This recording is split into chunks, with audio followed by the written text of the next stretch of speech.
विष्णु जी की कथा। बृहस्पतिवार को सुबह सुबह उठकर स्नान करें। नहाने के बाद पीले रंग के वस्त्र पहन लें और पूजा के दौरान भी इन्हीं वस्त्रों को पहनकर पूजा करें।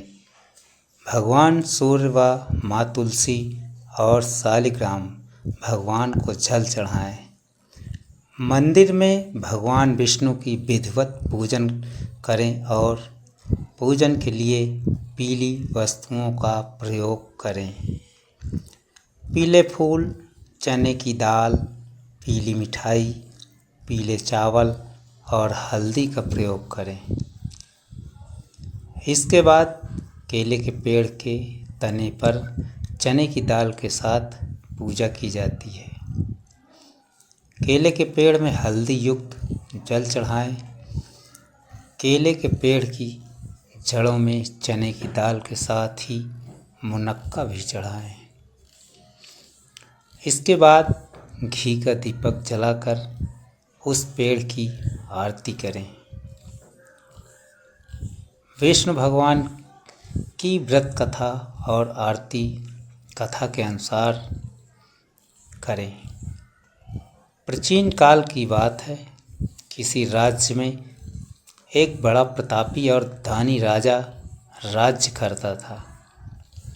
वह हर गुरुवार को व्रत रखकर दीन दुखियों की मदद करके पुण्य प्राप्त करता था। परंतु ये बात उसकी रानी को अच्छी नहीं लगती थी। वह ना तो व्रत करती थी और ना ही दान पुण्य में विश्वास रखती थी। इतना ही नहीं, वह राजा को भी ऐसा करने से मना करती थी। एक समय की बात है। राजा शिकार खेलने के लिए वन गए। घर पर रानी और दासी थी।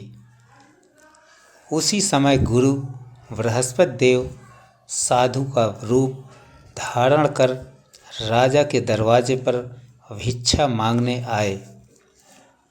साधु ने जब रानी से भिक्षा मांगी तो वह कहने लगी, हे साधु महाराज, मैं इस दान और पुण्य से तंग आ गई हूँ। आप कोई ऐसा उपाय बताएं जिससे कि सारा धन नष्ट हो जाए और मैं आराम से रह सकूं।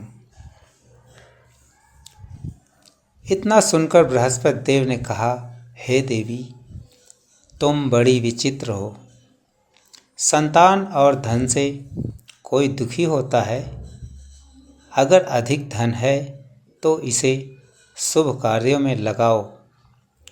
कुंवारी कन्याओं का विवाह करवाओ।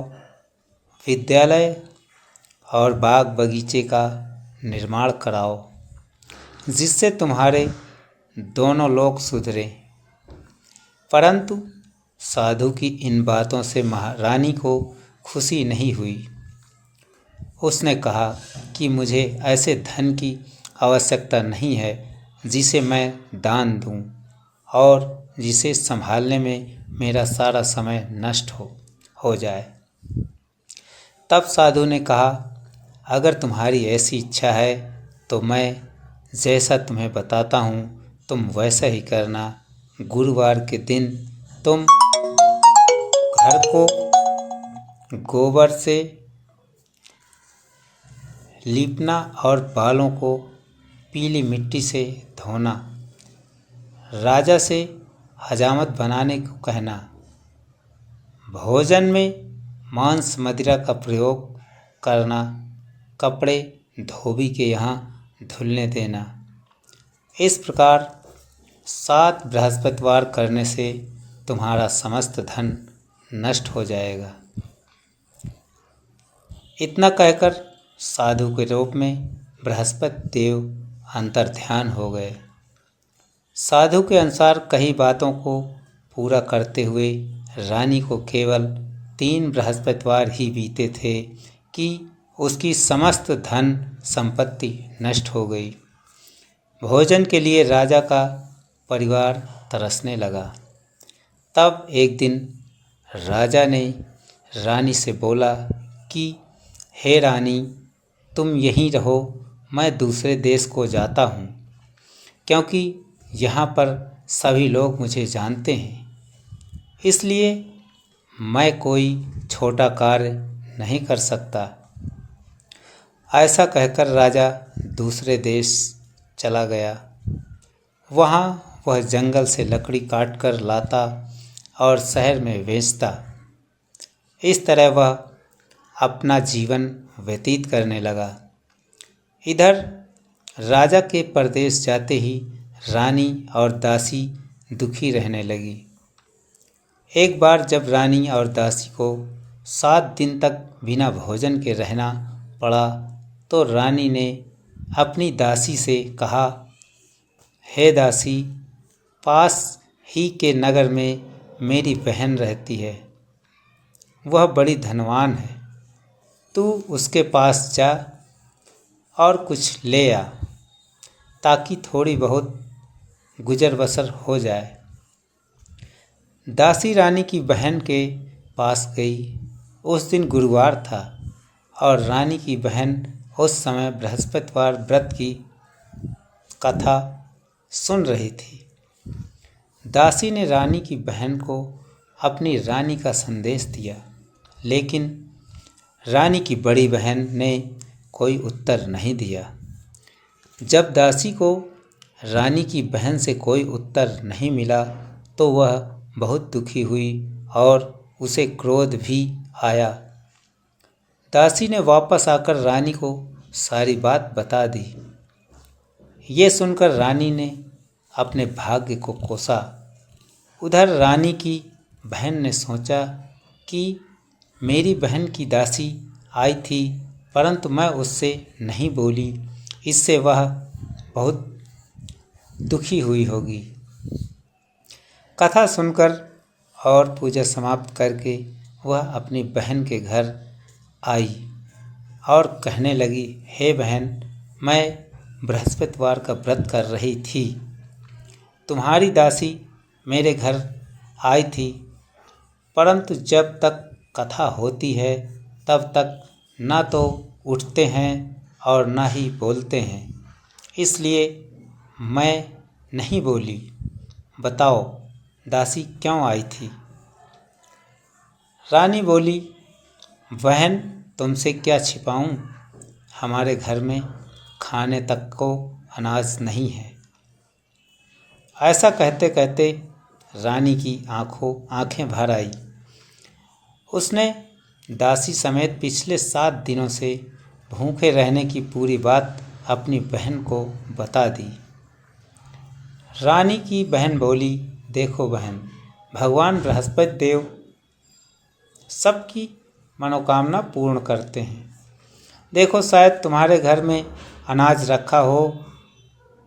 पहले तो रानी को विश्वास नहीं हुआ, पर बहन के आग्रह करने पर उसने अपनी दासी को अंदर भेजा तो उसे सचमुच अनाज से भरा एक घड़ा मिल गया। ये देखकर दासी को बड़ी हैरानी हुई। दासी रानी से कहने लगी, हे रानी, जब हमको भोजन नहीं मिलता तो हम व्रत ही तो करते हैं, इसलिए क्यों ना इनसे व्रत और कथा की विधि पूछ ली जाए, ताकि हम भी व्रत कर सकें। तब रानी ने अपनी बहन से बृहस्पतिवार व्रत के बारे में पूछा। उसकी बहन ने बताया, बृहस्पतिवार के व्रत में चने की दाल और मुनक्का केले की जड़ में अर्पित करें तथा दीपक जलाएं। व्रत कथा सुने और पीला भोजन ही करें। इससे बृहस्पति देव और भगवान विष्णु प्रसन्न होते हैं। व्रत और पूजा की विधि बताकर रानी की बहन अपने घर को लौट गई। 7 दिन के बाद जब गुरुवार आया तो रानी और दासी ने व्रत रखा। वह घोड़साल में जाकर चना और गुड़ लेकर आई फिर उससे केले की जड़ तथा विष्णु भगवान की पूजा की। अब पीला भोजन की चिंता को लेकर दोनों बहुत दुखी हुई। चूंकि उन्होंने व्रत रखा था, इसलिए बृहस्पति देव उनसे प्रसन्न थे। वह एक साधारण व्यक्ति का रूप धारण कर 2 थाली में पीला भोजन दासी को दे गए। भोजन पाकर दासी प्रसन्न हुई और फिर रानी के साथ मिलकर भोजन ग्रहण किया। उसके बाद वह सभी गुरुवार को व्रत और पूजा करने लगी। बृहस्पति देव की कृपा से उनके पास फिर से धन संपत्ति आ गई, परंतु रानी फिर से पहले की तरह आलस्य करने लगी। तब दासी बोली, देखो रानी, तुम पहले भी इस प्रकार आलस्य करती थी। तुम्हें धन रखने में कष्ट होता था, इस कारण सभी धन नष्ट हो गया। और अब जब देव बृहस्पति की कृपा से धन मिला है तो तुम्हें फिर से आलस्य होने लगा है। रानी को समझाते हुए दासी कहती है कि बड़ी मुसीबतों के बाद हमने ये धन पाया है, इसलिए हमें दान पुण्य करना चाहिए, भूखों को भोजन कराना चाहिए और धन को शुभ कार्यों में खर्च करना चाहिए। इससे तुम्हारे कुल का यश बढ़ेगा, स्वर्ग की प्राप्ति होगी और पितृ प्रसन्न होंगे। दासी की बात मानकर रानी अपना धन शुभ कार्यों में खर्च करने लगी। इससे पूरे नगर में उसका यश बढ़ने लगा। बृहस्पतिवार व्रत कथा के बाद श्रद्धा के साथ आरती की जानी चाहिए। इसके बाद प्रसाद बांटकर उसे ग्रहण करना चाहिए। विष्णु भगवान की आरती। ओम जय बृहस्पति देवा, ओम जय बृहस्पति देवा, जय बृहस्पति देवा। छिन्न छिन्न भोग लगाऊं, कदली फल मेवा। ओम जय बृहस्पति देवा। तुम पूर्ण परमात्मा, तुम अंतर्यामी, जगत पिता जगदीश्वर, तुम सबके स्वामी। ओम जय बृहस्पति देवा, ओम जय बृहस्पति देवा। चरणामृत निज निर्मल, सब पातक हरता, सकल मनोरथ दायक, कृपा करो भरता।